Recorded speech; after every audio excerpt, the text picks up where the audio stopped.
오늘 제목은 용서와 제자도입니다. 용서와 제자도.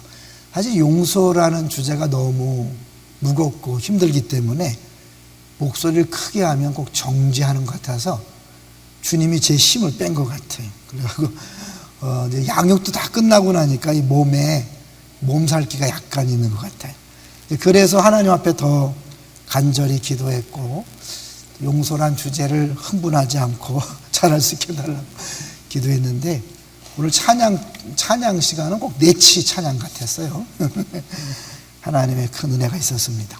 자, 이제 오늘 읽었던 본문은 우리가 주일날 나병 환자 10명을 통해 감사의 내용이었었지만, 이게 다 한 묶음이라는 거 말씀드렸죠. 17장 1절을 먼저 보세요. 예수께서 제자들에게 이르시되, 그랬고 22절 보시면 또 제자들에게 이르시되, 그러니까 1절부터 21절까지가 한 묶음이고, 이 누가복음 이제 11장부터 중간에 구체적으로 이제 뭐 17장까지라고 할 수 있겠죠. 또 여기까지 주로 제자도에 대해서 집중해서 말씀하고 있죠. 여기서는 기도에 대해서 가르쳐 주시면서 그 다음에 제자란 이렇게 살아야 된다. 17장의 노골적으로 너희가 제자들인데 한마디로 뭐예요? 용서해라. 용서. 근데 이게 얼마나 어려웠으면 제자들이 듣고 나서 뭐라고 얘기했어요?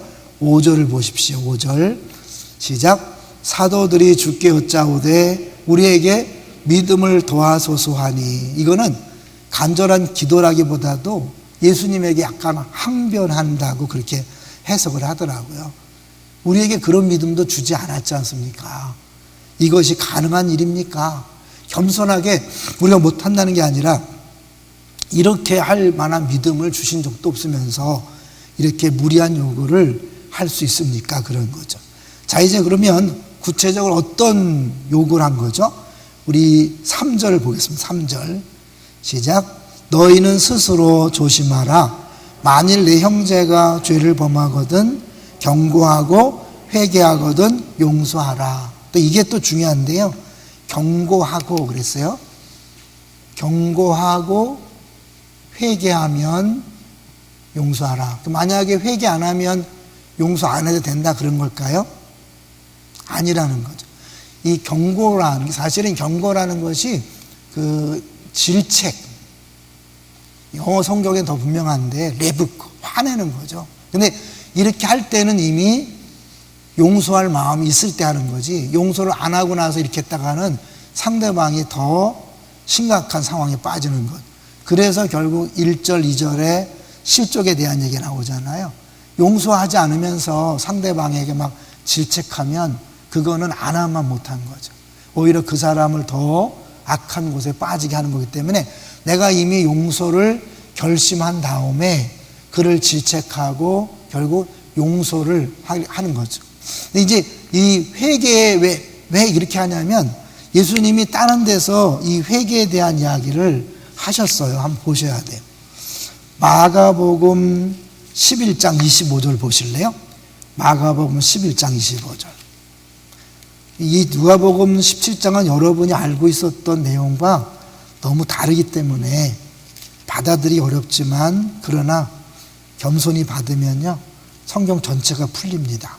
11장 25절 찾으셨죠? 같이 읽어보겠습니다. 서서 기도할 때에 아무에게나 혐의가 있거든 용서하라. 그리하여야 하늘에 계신 너희 아버지께서도 너희 허물을 사하여 주시리라 하시니라. 내가 기도하다가 누가 나한테 잘못한 것이 기억났어요. 그걸 어떻게 하라는 거예요? 용서하라. 그가 회개한 다음에? 아니죠. 그는 지금 아무 상관도 없어요. 나 혼자 기도하다가 내가 누구를 용서 못한 게 있다, 나에게 잘못한 사람, 그게 생각나면 먼저 용서하고 그리고 기도하라는 거죠. 만약 거꾸로 얘기한다면 어떻게 해요? 너희들이 무엇이든지 기도하고 구하는 것은 받은 줄로 믿으라. 그리하면 너에게 그대로 되리라 라는 약속 뒤에 이 말씀이 나온 건 뭐냐면, 내가 용서하지 않으면 응답도 없다고 해도 과언이 아니죠. 그러니까 너무 용서라는 것은 사실 굉장한 말씀이지만 제자에게서 없어서는 안 될 것. 용서가 빠지면 제자가 아니고 신앙생활을 하는 게 아니죠. 그러니까 주님께서 가르치신 기도에도 뭐예요? 일용할 양식 다음에 용서잖아요. 용서를 빼면 그 기도도 사실은 어쩌면 알맹이가 없는 거죠.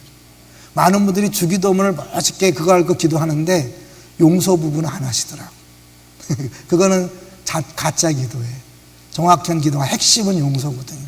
왜냐하면 우리가 주 앞에 나갈 수 있었던 이유가 뭐예요? 하나님께서 내 죄를 용서했기 때문에 주 앞에 나간 거죠. 믿습니까? 그러니까 결국 용서를 빼면 신앙생활도 불가능한 것이고, 내가 우리에게 죄진 자를 사하여 준 것 같이 우리 죄를 사하여 주옵시고 했다는 것은 내가 끊임없이 죄를 용서하면서 하나님의 용서하심을 계속해서 경험해 가는 거죠. 경험. 그래서 이제 우리가 신앙생활 할 때 삶이 왜 안 변하냐면 율법과 복음을 계속 이야기하잖아요. 아주 쉽게 얘기해서 여러분, 예수라면 어떻게 하셨을까? 유명했었죠, 책이. 예수라면 어떻게 하셨을까? 굉장히 좋은 말이고 중요한데요.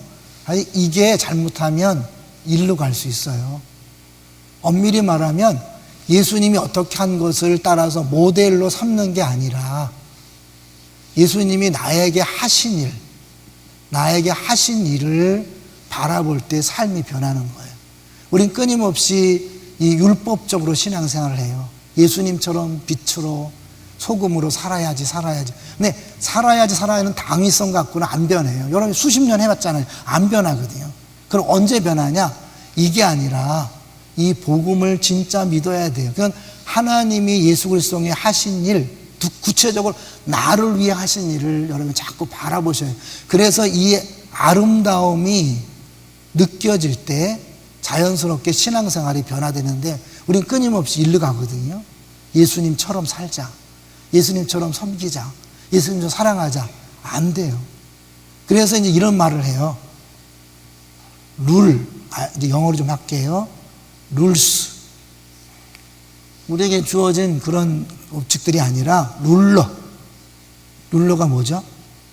우리에게 그거 주신 하나님, 이 주신 계명 규칙이 아니라, 다른 말 쉽게 해서 율법이 아니라 율법을 주신 분, 우리에게 주신 분을 따라가야 되는 것이고, 그분을 바라볼 때 이것이 자연스럽게 이루어진다라는 것이 오늘 본문에서 분명하게 보여주고 있어요.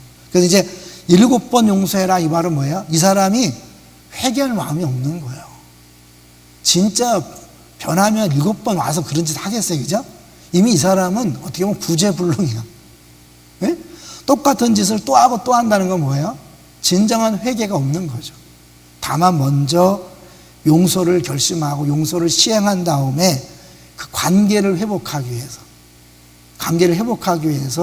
질책하는 거죠. 그러니까 여기에 바뀌면 큰일 나는 거죠. 그러니까 하루에 7번이라도 내게 죄를 짓고 7번 내게 돌아와 내게 회개하노라 하거든 너는 용서하라 하시더라. 그 말을 듣고 사도들이 우리 믿음을 더해 주세요. 그런 믿음을 주시지도 않고 그렇게 어려운 명령을 하시면 어떡합니까? 그래서 예수님, 니네겐 이미 믿음이 있다. 6절 보세요. 6절 시작. 주께서 이르시되 너희에게 겨자씨 하나일 만한 믿음이 있었더라면 이 뽕나무도로 뿌리가 뽑혀 바다에 심기어하였을 것이요 그것이 너희에게 순종하였으리라. 믿음을 달라고 하니까 뭐예요? 야야, 믿음 얘기하지 마. 겨자씨만한 작은 믿음만 있어도 가능한 일이야. 근데 그거는 진짜를 믿는 믿음이죠. 믿습니다가 아니라 정말 하나님이 하신 일, 우리를 위해 하신 복음을 믿는 거죠. 한마디로 이렇게 뭐예요? 우리가 지난 주일날 봤던 이 문둥병자들 이야기, 나병 환자들 이야기죠. 볼까요?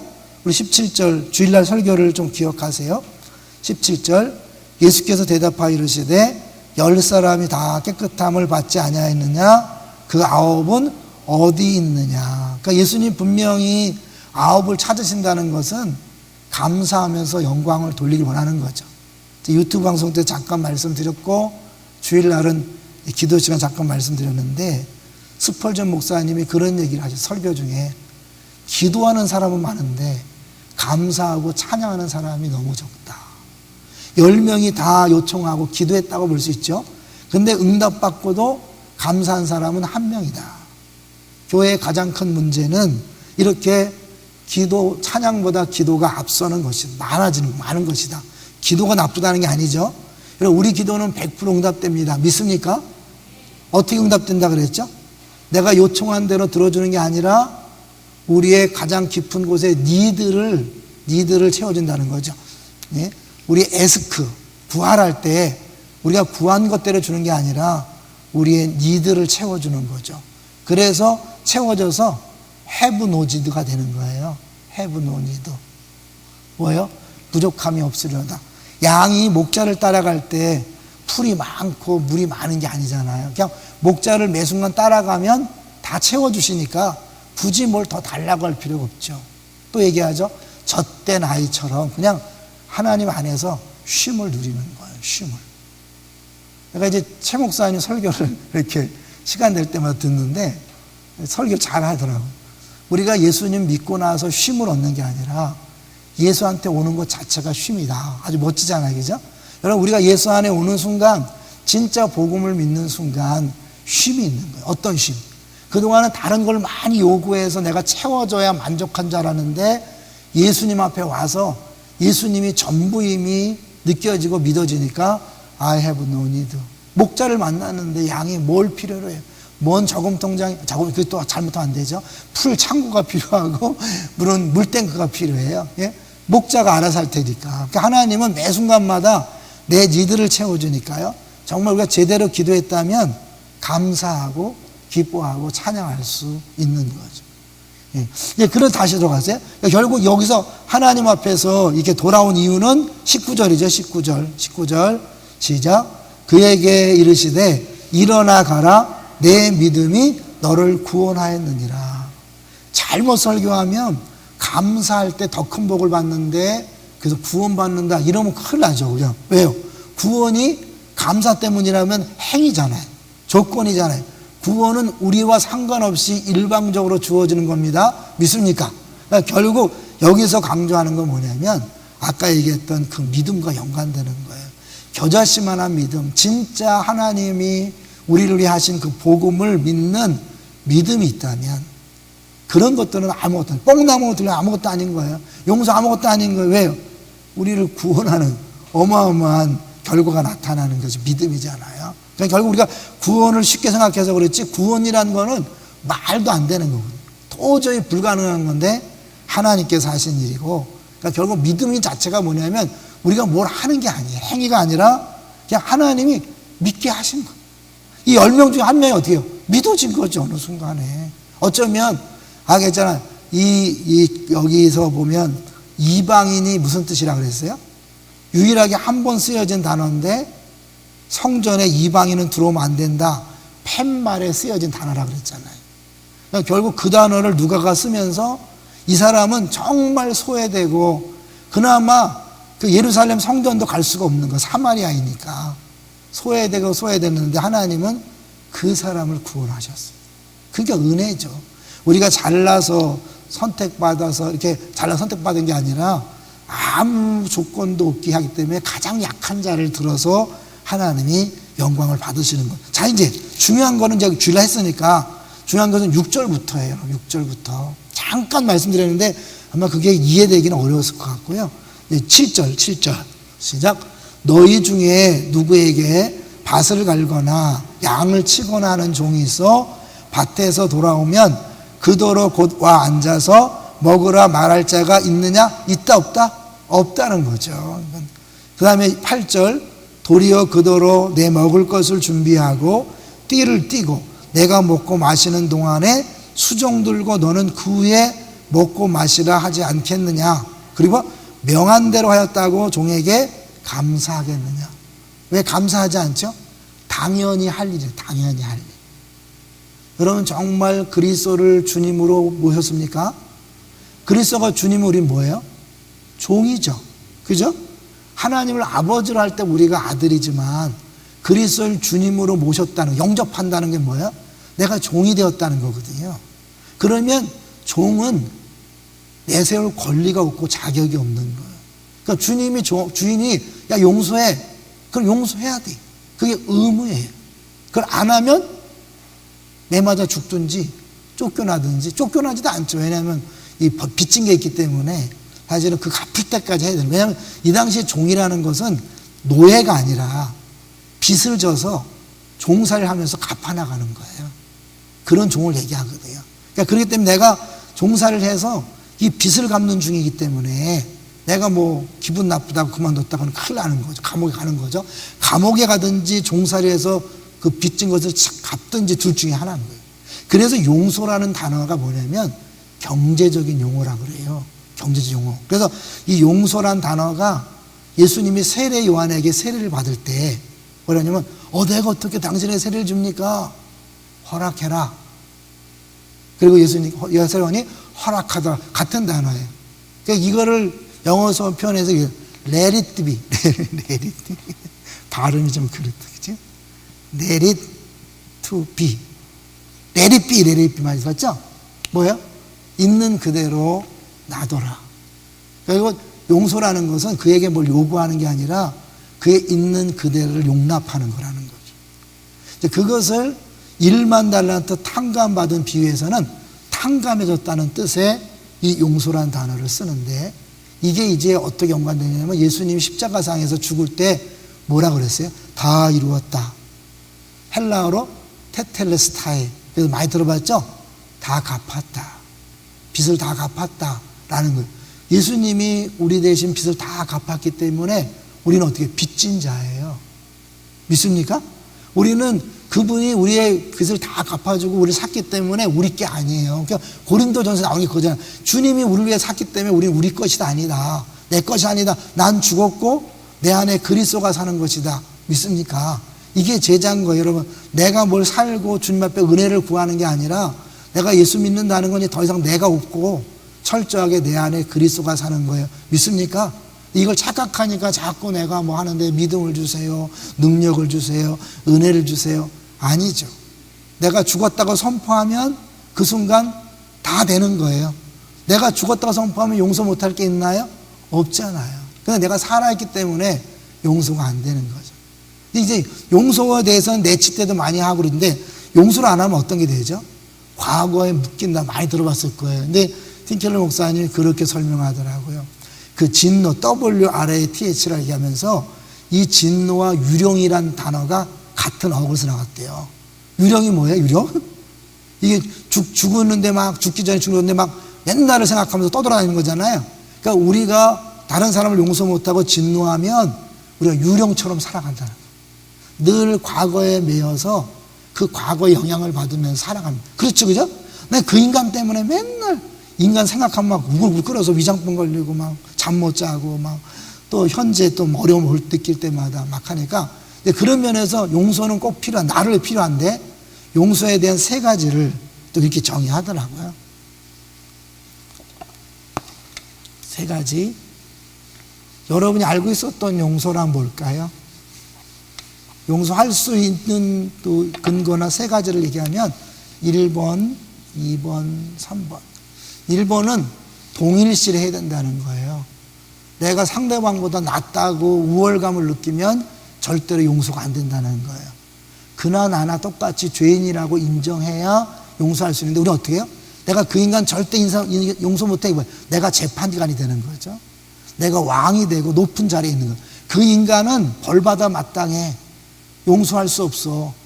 나한테 혼나봐야 돼. 이게 뭐예요? 내가 그 사람보다 위에 있다고 자기를 자부하는 거죠. 절대 용서가 안 되는 거예요. 그러니까 그도 나도 그와 동일하게 죄인임을 인정하고 나도 그와 다를 거 없다. 그래서 이제 두 가지 또 얘기하더라고. 먼저 그 사람, 그 인간을, 그 사람을 가장 나쁜 인간으로 하지 말라는 거예요. 가장 나쁜 사람으로. 우리가 용서 못하는 사람 이유가 뭐냐면 그 사람이 아주 그런 인간은 없다. 내가 만난 그 인간은 여러분 몰라. 이해 안 돼. 나한테 함부로 용서하지 마. 그 인간 좀 나쁜 인간은 없다. 가장 나쁜 인간을 만든다는 거예요. 동시에 나기는 뭐냐? 나는 죄인이 아니다. 죄인이 아닌 사람 있어요? 없잖아요. 그러니까 이 두 가지 때문에 그 사람을 용서 못한다는 거예요. 그러니까 나도 1만 달란트 탕감받은 죄인이고 그의 잘못을 내가 다 알 수 없다. 왜냐면 그가 어떤 환경에서 자랐고 어떤 마음으로 그때 그 행동을 했는지 모르기 때문에 내가 그를 판단할 수 없다는 거예요. 인정하세요? 그건 오로지 하나님만이 판단하기 때문에 내가 그를 정죄할 수 없다는 거예요. 두 번째는 뭐냐면 동일시 다음에 내가 빚을 갚는 거예요. 빚을 내가 갚는다. 내가. 이건 뭐냐면 사실 이게 우리가 이렇게 누가 나를 용서 못할 때 마음속으로 이 상대방이 빚을 졌다고 생각하는 거라는 거예요. 감정적으로. 일단은 뭐 그 사람이 뭐 감옥에 하든 그걸 떠나서 나를 힘들게 했기 때문에 당신 나한테 빚 졌어. 이게 경제적인 용어라는 거예요. 개념이라는 거예요. 그러니까 근데 이것을 내가 친히 감당하는 거예요. 어렵죠. 내가 이 고통을 당하는 거예요. 왜냐하면 이 죄값은 그냥 없어지는 게 아니라 누구든지 상대방이 빚을 갚든지 내가 갚든지 해야 되는데 내가 다 갚고 내가 건강을 잃어버리고 잠 못 자고 또 그러면서 내가 이제 다시는 화내지 않고 그 사람을 미워하지 않고 저주하지 않는 그런 걸 하는 거예요. 이렇게 했을 때 아까 했던 것처럼 질책하고 용서할 수 있는 거라는 거죠. 세 번째가 뭐냐면 그를 위해서 선을 구하라는 거예요. 이게 말이 돼요? 이게 용서가 말이 돼요? 그러니까 이거는 사람이 절대 할 수 있는 게 아니죠. 그러니까 제자들이 우리 믿음을 더하셔서 이걸 어떻게 우리가 합니까? 그래서 예수님이 종의 비유를 들어서 니네 종인데 종은 자격이 있고 권리를 아니야. 여기서 용서는 의무이지 선택이 아니야. 라고 그렇게 말씀하는 것이 6절부터 10절인 거예요. 어마어마한 거죠.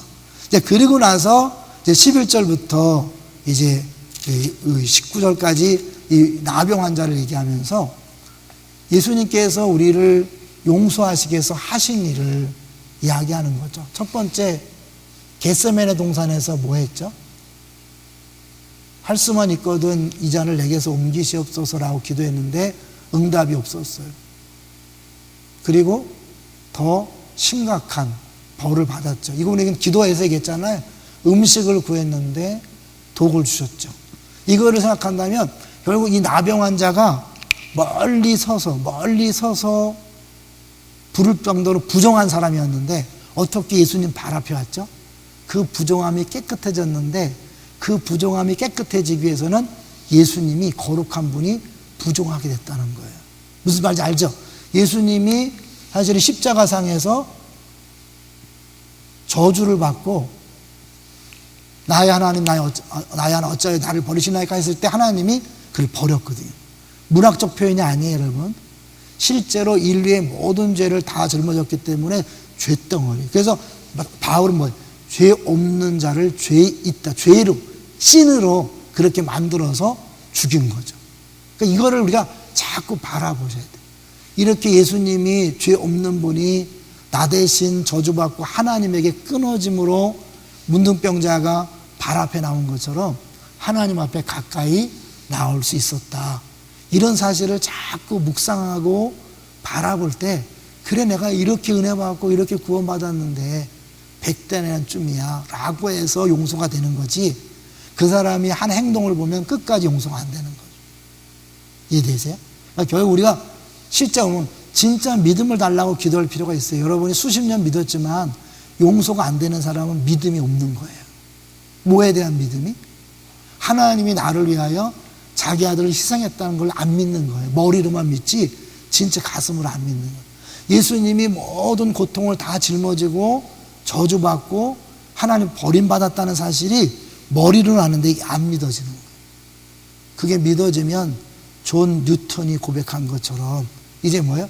하나님께서 이런 걸 봤을 때 그 아름다움 나를 위해서 그 엄청난 사랑을 한 것 때문에 내가 그걸 계속 하다 보니까 어떻게 해요?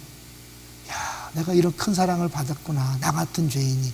그러면서 자연스럽게 1만 달란트 100대라는 얘기가 나오는 거죠. 우리는 그래요. 용서 육신이 약해서 못해요. 아니 육신이 약한 게 아니라 믿음이 없는 거예요. 그 주님이 그 부분을 이야기하는 거죠.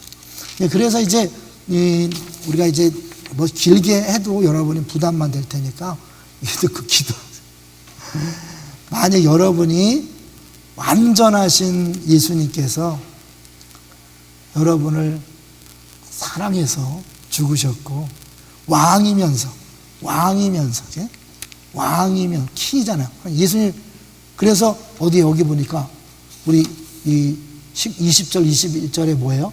하나님 나라 얘기하잖아요. 이건 뭐냐면 그분이 왕으로 오신 거잖아요. 예수 우리 왕이요. 예수님 왕이기 때문에 그분이 온 곳이 하나님 나라거든요. 근데 왕이 그분이 어떻게 했어요?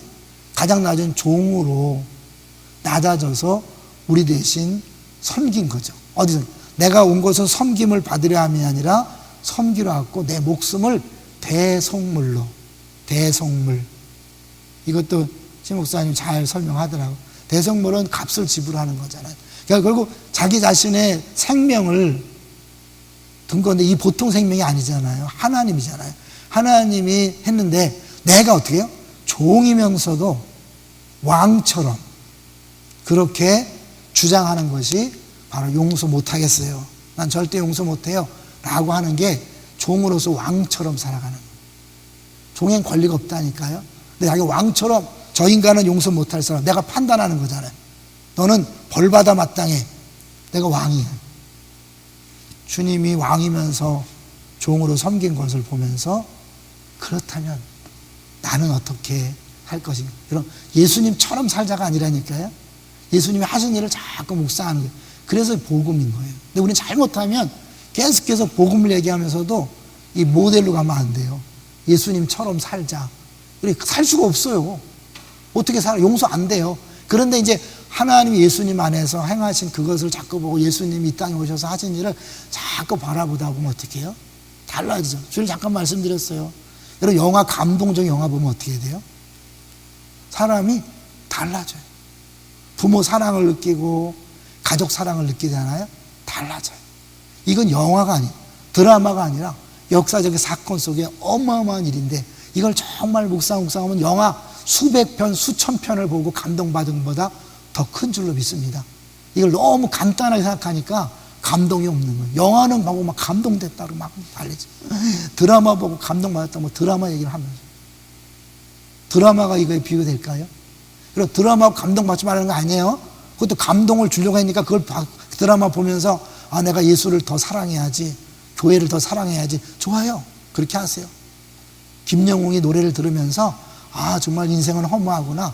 주님을 더 사랑해야지. 부모 사랑해야지. 괜찮아요. 그런데 그거보다 더 큰 감동이 예수님을 바라볼 때 있다는 것을 아시고 여러분 자꾸 묵상하고 바라보세요. 그냥 묵상이란 뭐예요? 나는 찬양은 열심히 하는데 이게 왜 나한테 감동이 안 되지? 나는 솔직히 찬양하면서 자유해야 되는데 기뻐해야 되는데 나는 왜 기쁨이 없지? 여러분 이게 묵상이잖아요. 형님 항상 기뻐하라는데 왜 기뻐하지 않지? 범사에 감사하는데 감사가 안 나오지? 주목사 아들처럼 없어. 오늘은 진짜 없어. 어른들은 웃잖아. 사부에 갔더니 이것들이 안 웃어. 그냥. 얼마나 당황스러운지 웃을 기대하고 얘기했더니 안 웃는 거야. 참. 하여튼 그것도 감사하지 뭐 어쨌든 이렇게 예수님이 하신 일을요 자꾸 해서 우리가 여기 복음이라는 게 여기까지 가야 되는데 때로는 주일날 이제 설교 시간에 이것까지 막 매번 하다 보면 시간이 길어져서 거기까지 못 가고 하는데요. 하여튼 기본은 우리가 잘 생각하세요. 율법은 예수님처럼 사는 게 아니라 예수님이 하신 일을 자꾸 보는 거예요. 룰이 아니라 룰러를 보는 것이고 로우가 아니라 율법이 아니라 율법을 주신 분을 자꾸 보는 거죠. 자, 이제 한 이야기하고 마칠 거예요. 빅 스토리와 스몰 스토리 얘기를 하더라고요. 한 사람이 24시간 아내를 섬기는 삶을 사는 걸 보고 옆에서 물었어요.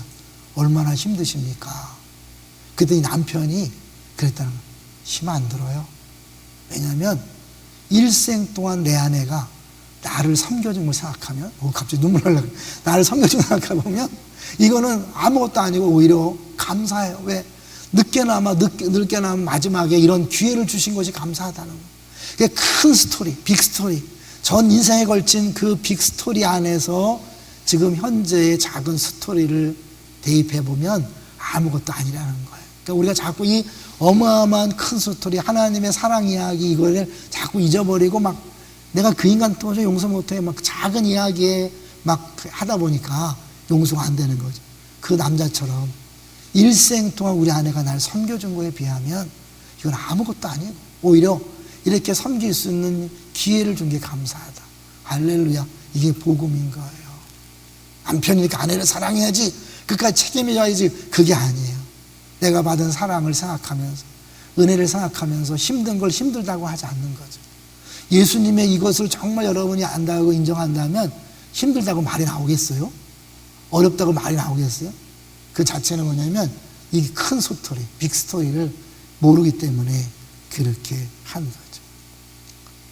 우리 아내를 얘기를 예치 때 잠깐 했는데요. 교회를 분리개척하면서 하나님이 그런 도전을 줬대요. 야, 너 아버지와 관계를 해결해야 되지 않느냐. 그전까지는 그냥 눌러놓고 살았는데, 그래갖고 우리 아내가 결단을 하고, 이제 분리개척을 앞뒀으니까 결단하고 전화를 했는데, 저쪽에서 우리 장인어른이 여보세요 하는데 막 온몸에 소름이 돋아서 딱 끊었대잖아요. 이 용서라는 게 쉬운 게 아니에요. 그런데 하나님 명령하니까 찾아간 거예요. 본인 생각에 아버지가 나한테 잘못했다고 해야 되는데 내가 왜 잘못했다는 모르겠어. 근데 하나님 명령했기 때문에 가서 무릎 꿇고 아버지 용서해달라고 그렇게 했더니 막 아버지가 막 한숨을 쉬면서 그러시더래요. 그러면서 이제 관계를 회복해 해서 돌아가실 때까지 연락을 주고받았어요, 우리 아내가.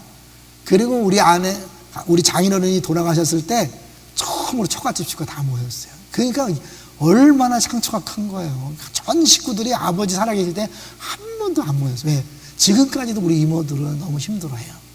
근데 우리 아내는 분리개척 앞두고 하나님이 명령하시니까 순종했고요. 그렇게 가서 하면서 열려서 이제 그게 시작인 거예요. 그때부터 이제 사실은 눈이 열리고 귀가 열리고, 그리고 이제 결정적인 건 또 저한테도 어느 날 갑자기 하나님이 깨닫게 하셨다 그러면서 부메랑 얘기를 하더라고요. 내가 막 화를 냈는데 이해가 안 됐대요. 화를 내고 그냥. 근데 하나님이 네가 먼저 했잖아. 그렇게 말씀을 하시더래요. 네가 했기 때문에 부메랑 돌아온 거야. 그 저한테 와서 잘못했다고 하더라고요. 깜짝 놀랐어요. 뭔지 몰랐는데. 근데 그러고 나서 하나님이 막 은혜를 부어주는데 더 막 성경을 우리 다니엘 기도에 또 우리 특세 막 이러면서 하나님이 막 은혜를 부어줬다니 용서가 관건입니다. 어렵지만 이런 용서가 되지 않으면 시작도 못하는 겁니다. 제자가 아닙니다. 겨자씨만한 믿음만 있어도 가능하니라면 난 뭐예요? 겨자씨만한 믿음도 없는 거니까 솔직히 인정하고 기도하십시오. 수십 년 예수 믿은 거 어떡하라고. 네, 다 가짜라고 인정하고 죄인임을 고백하는 순간 용서할 수 있어요. 그리고 용서할 때 제자의 길을 진짜 가는 거예요. 그때부터 신앙생활이 진짜 시작되는 겁니다. 할렐루야. 여러분 계속 묵상하세요. 계속 묵상. 같이 우리 기도합니다.